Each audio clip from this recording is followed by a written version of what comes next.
اینک من فرشته پیشاپیش تو میفرستم تا که تو را در راه نگهبانی کرده و مکانی که مهیا نمودم برساند. از وی احتیاط شو و به آوازش گوش ده. به وی مخالفت ننما، زیرا که وی گناه شما را عفو نخواهد کرد، چون که اسم من اندرون وی است. اگر تو به آواز وی گوش دهی و هر آنچه من بگویم به جا آوری، آنگاه من به دشمنان تو دشمن خواهم بود و به بدخواهانت بدخواهی خواهم کرد.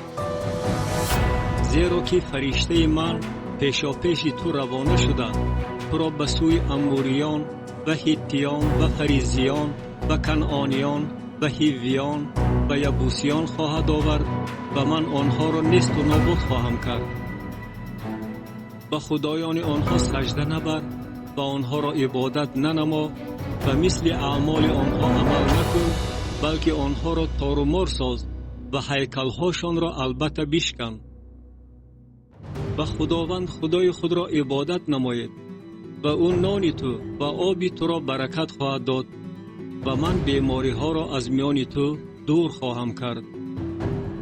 در زمین تو زنی بچه پرتا و نازای نخواهد بود. شماره روزهایت را پره خواهم کرد. عیبت خود را پیشاپیش تو خواهم فرستاد و هر قومی را که تو نزدشان بیایی به اضطراب خواهم افکند و همه دشمنانت را از پیش تو در گریز خواهم انداخت. و پیشاپیش تو زنبورها را خواهم فرستاد و آنها هیویان و کنعانیان و هیتیان را از پیش تو به در خواهند راند. آنها را از پیش تو در 1 سال به در نخواهم راند.